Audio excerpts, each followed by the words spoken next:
Lecture du premier livre des rois. En ces jours-là, le fils de la femme qui logeait Élie tomba malade, et le mal fut si violent qu'il rendit l'âme. Alors la femme dit à Élie, « Qu'y a-t-il entre nous, homme de Dieu? Es-tu venu chez moi pour rappeler mes fautes et faire mourir mon fils ?»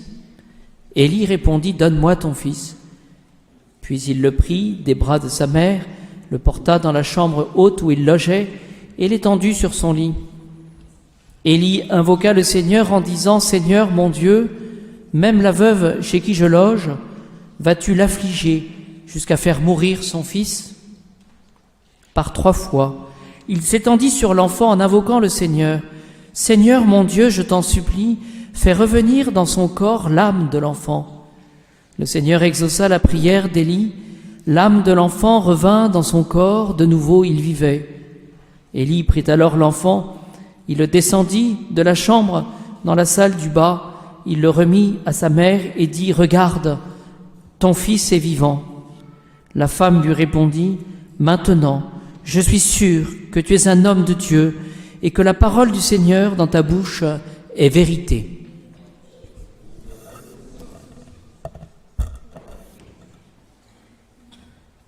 Juste un mot sur ce passage du premier livre des rois. On voit donc ce fils de la femme qui logeait, donc le prophète Élie, ce fils va mourir. Et cette femme va dire à Élie, « Mais est-ce que tu es là ?» Et quelle était la relation avec le bon Dieu pour que ta venue finalement soit l'occasion de ce que mon fils meurt.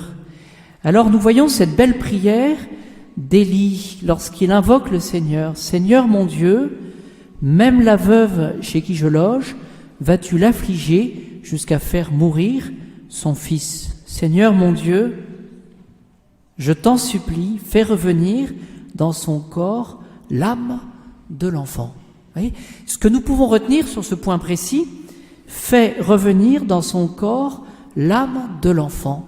C'est ce que nous pouvons retenir, c'est cette définition finalement de ce que nous connaîtrons tous. Alors peut-être vous êtes tous jeunes là ici, peut-être le plus tard possible. En attendant, c'est cette réalité de la mort. Et qu'est-ce que la mort? C'est la séparation de l'âme et du corps. Séparation de l'âme et du corps. Et notre âme, créée à l'image de Dieu, et c'est ce que nous pouvons retenir ce soir, eh bien elle est faite, elle est vivante. Et elle est vivante depuis le moment de votre conception. Cette âme, elle est immortelle. Et donc elle est appelée à voir, à contempler le bon Dieu. Voyez, et spécialement au moment de la mort. Mais la vie éternelle, vous le savez, elle commence par la communion que nous allons faire aujourd'hui. Voyez. Alors essayons, à partir de ce passage du livre des rois, eh bien, de remettre, je dirais, à leur juste place, cette réalité de notre corps qui parfois nous fait souffrir, mais il sera associé d'ailleurs à la résurrection, mais cette présence de notre âme. Qu'est-ce que je fais pour mon âme? Est-ce que je pense au salut de mon âme? On a tendance un petit peu à l'oublier, cette réalité de notre âme faite pour le bon Dieu. Vous voyez, notre vie ne s'arrête pas aux choses matérielles. Et en étant ici présent à cette messe ce soir, eh bien vous laissez, et je vous en félicite, une grande place à votre âme. Ce que je retiens de ce passage de l'Évangile, d'ailleurs je vous pose la question, de quoi s'agit-il finalement dans cette page d'Évangile aujourd'hui? De la résurrection de Lazare. Il était mort, et l'Évangile précise, et c'est Marthe qui le dit, que ça faisait 4 jours qu'il était dans le tombeau, qu'il était vraiment mort, parce qu'il sentait déjà, vraiment mort. Et que va faire Jésus? Il va opérer ce miracle de rendre la vie à Lazare. Et en y réfléchissant, mes chers enfants, Lazare finalement, il est mort 2 fois. Oui, il était mort une fois, il est ressuscité, il est mort une 2e fois. Je pense que ça ne nous arrivera pas, ça, de mourir 2 fois. Sauf si le bon Dieu nous ressuscite. Tout est possible. Voilà, mourir 2 fois. Mais ce que nous pouvons retenir justement de cette résurrection de Lazare, c'est que le Seigneur nous donne la vie. Il nous donne la vie. Alors il s'agit de la vie pour Lazare de son corps, oui, mais il nous donne la vie, le Seigneur, il nous donne la vie de l'âme. Je pense que Lazare, qui était déjà mort une fois, on peut se représenter sa vie entre sa résurrection et sa 2e mort. Moi, je pense qu'il n'oubliait pas sa prière. Hein. Il avait une chance extraordinaire, ça. Et puis, je pense qu'il pensait à louer le Seigneur.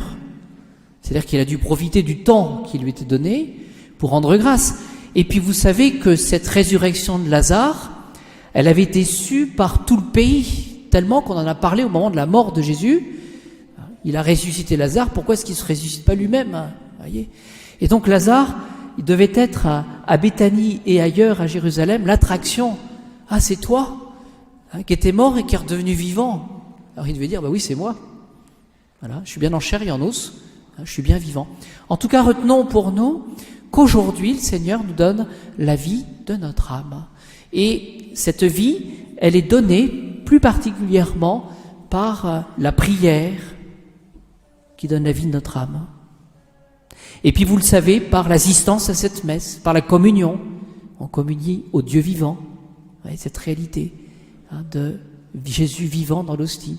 Et puis il y a cette réalité aussi de la confession, où si nous en avons besoin, nous pouvons retrouver cette vie de l'âme.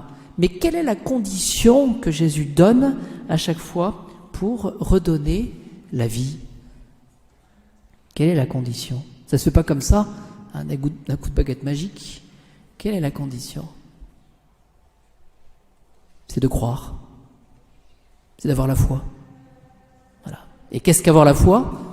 C'est de croire en la parole du Christ Jésus. Et ce que le Seigneur nous demande ce soir, c'est de croire. Seigneur, vous êtes là, et vous m'aimez. Et si vous ne me croyez pas lorsque je vous dis ça, eh bien on retrouve ça plusieurs fois dans l'Évangile, c'est frappant.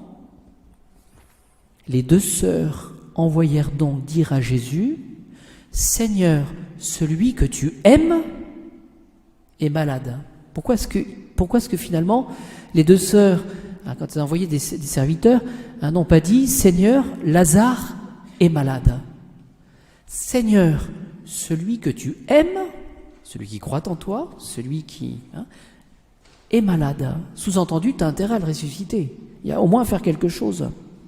Et d'ailleurs, Jésus le comprend, puisqu'il dit « Cette maladie ne conduit pas à la mort, mais à la gloire de Dieu. » Voilà. Alors, essayons, voyez-vous, de notre côté aussi, d'aimer. Même les Juifs disent « Voyez comme il l'aimait lorsque Jésus a pleuré. » Et donc, quand il s'agit de manifester cet amour, c'est que on croit dans la puissance et dans l'amour du Christ. Ma conclusion, c'est de vous dire que comme c'est le premier vendredi du mois, nous fêtons donc le cœur de Jésus, et le cœur, c'est le signe de l'amour, de ce que Jésus nous aime. Dans la dévotion au Sacré-Cœur, il y a cette dévotion que certaines familles connaissent, mais pas toutes. C'est pour ça que je me suis dit qu'il faut en parler. L'intronisation du Sacré-Cœur dans les familles. C'est-à-dire, ce que l'Église nous demande, c'est de mettre une statue du Sacré-Cœur à l'honneur et de reconnaître le Sacré-Cœur comme roi dans nos familles. Et quel est le but justement de cette intronisation du Sacré-Cœur dans les familles? C'est que dans les familles, que Jésus soit la première place.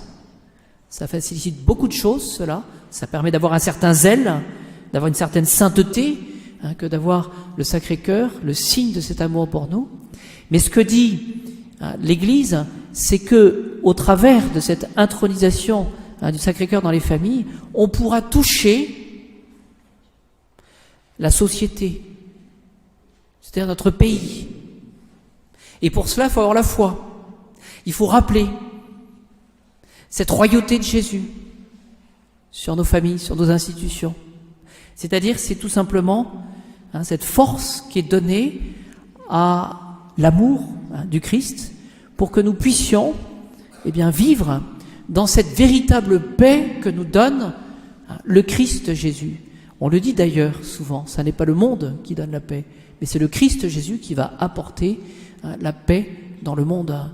Et donc, je parle plus aux parents là, d'ici le mois de juin, essayons de renouveler cette consécration Sacré-Cœur, de disposer nos âmes pour que cette consécration de nos familles au Sacré-Cœur puisse exister et être efficace pour nos familles, pour notre sainteté, mais aussi pour notre pays.